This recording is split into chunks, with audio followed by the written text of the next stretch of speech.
Jens Raven mencatatkan 5 gol. Timnas U23 Indonesia unggul 7-0 pada laga Piala AFF U23 2025 melawan Brunei Darussalam. Laga grup A Piala AFF U23 2025 antara Timnas U23 Indonesia vs Brunei Darussalam digelar di Stadion Utama Gelora Bung Karno. Timnas U23 Indonesia asuhan Gerald Van den Boeck langsung menyengat cepat dalam laga pertama melawan Brunei.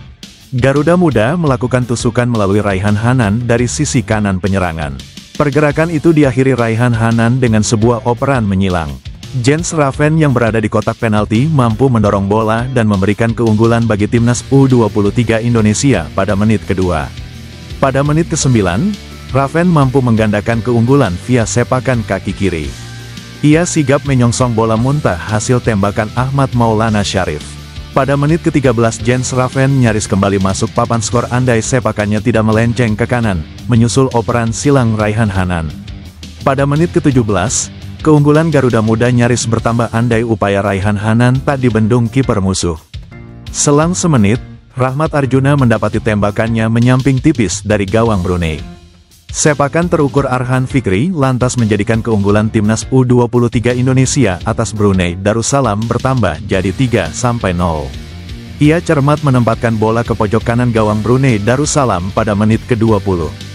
Jens Raven memastikan torehan hat-trick dan membawa Timnas U23 Indonesia memimpin 4-0 atas Brunei di Piala AFF U23 2025.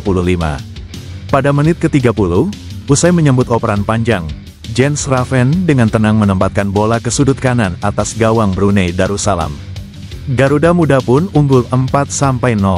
Jens Raven kemudian menambah koleksinya pada menit ke-32 menyusul sebuah lemparan ke dalam Robbie Darwish. Timnas U23 Indonesia kian tak terkejar setelah Raihan Hanan bikin gol via sepakan jarak jauh pada menit ke-35, menjadikan skor 6-0. Pada menit ke-40, Timnas U23 Indonesia melanjutkan pesta gol berkat sepakan penalti Jens Raven.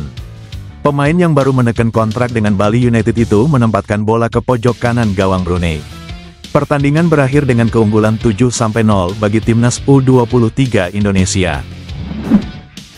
Pelatih Timnas Brunei Darussalam U23, Aminuddin bin Jum'at, mengakui kualitas Timnas Indonesia U23 yang akan dihadapi di laga pembuka Piala AFF U23 2025. Namun, pihaknya tidak akan gentar. Brunei Darussalam U23 akan mengawali perjuangannya dengan menantang tuan rumah Timnas Indonesia U23. Pertandingan tersebut akan tersaji di Stadion Utama Gelora Bung Karno, Senayan, Jakarta, Selasa 15 Juli 2025 pukul 20 waktu Indonesia Barat. Di atas kertas, Brunei Darussalam U23 bisa dibilang tidak diunggulkan ketimbang Timnas Indonesia U23. Aminuddin selaku pelatih pun mengakui tuan rumah merupakan tim kuat karena dihuni banyak pemain bertalenta. Ini adalah pengalaman yang bagus buat kami. Ini juga kehormatan buat kami bisa lawan tim tuan rumah. Tentu mereka punya banyak pemain bertalenta, kata Aminuddin. Namun begitu, pria berdarah Melayu itu menegaskan anak asuhnya tidak ciut menghadapi Timnas Indonesia U23. Ia mengaku sudah membedah kekuatan skuad Garuda Muda, namun tak ingin mengungkapnya. Perjuangan Brunei Darussalam U23 di Piala AFF U23 jelas tidak mudah. Selain satu grup dengan Timnas Indonesia U23, mereka juga akan menantang Filipina U23 dan Malaysia U23.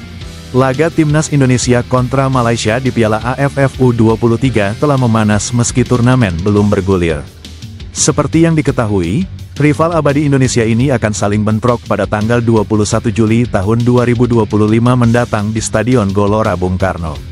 Sudah bisa dipastikan laga ini akan disaksikan ribuan penggemar tuan rumah.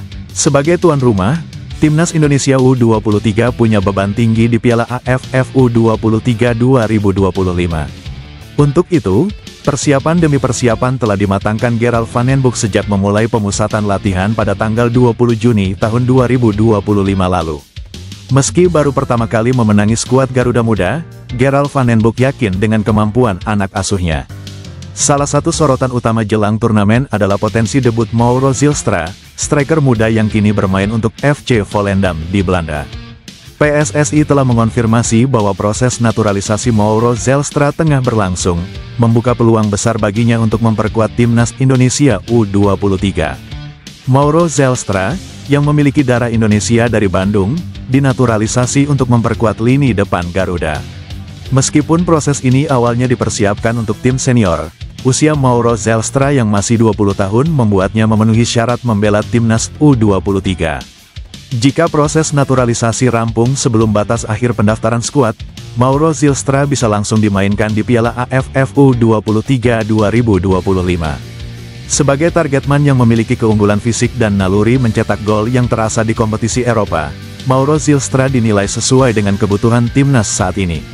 Ketajamannya di depan gawang diharapkan dapat menjawab masalah ketumpulan lini serang Indonesia dalam beberapa turnamen terakhir. Kehadiran pemain berdarah Eropa seperti Mauro Zylstra akan memperkaya gaya bermain timnas Indonesia. Ia bisa menjadi referensi taktik dan teknik baru, khususnya bagi para pemain muda lokal yang kini menjadi tulang punggung masa depan sepak bola nasional. Pelatih timnas Indonesia U23 Gerald Van den Boeck akhirnya menjawab kemungkinan bergabungnya Rafael Struijk dan Marcelino Ferdinand dalam skuadnya jelang Piala AFF U23 2025. Dengan tegas, Van den Boeck menyatakan keduanya tidak termasuk dalam daftar pemain yang akan berlaga. Sebelumnya, publik sempat dihebohkan dengan rumor kehadiran Struijk dan Marcelino di tanah air menjelang turnamen. Struijk dikabarkan akan segera bergabung dengan klub Liga 1, Dewa United. Sementara Marcelino memperkuat Oxford United di Piala Presiden 2025. Kehadiran mereka di Indonesia memicu spekulasi bahwa keduanya akan membela timnas Indonesia U23 di Piala AFF U23 2025.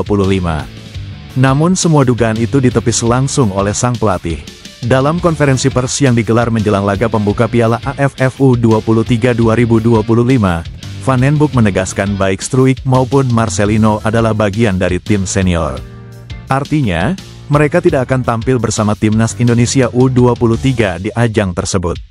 Timnas Indonesia U23 telah mengumumkan daftar 23 pemain yang akan tampil di turnamen. Dari susunan nama tersebut, tidak terdapat nama Rafael Struijk maupun Marcelino Ferdinand. Meskipun secara usia mereka masih memenuhi syarat untuk bermain di level U23, keduanya difokuskan untuk memperkuat tim senior yang tengah memburu tiket ke Piala Dunia 2026.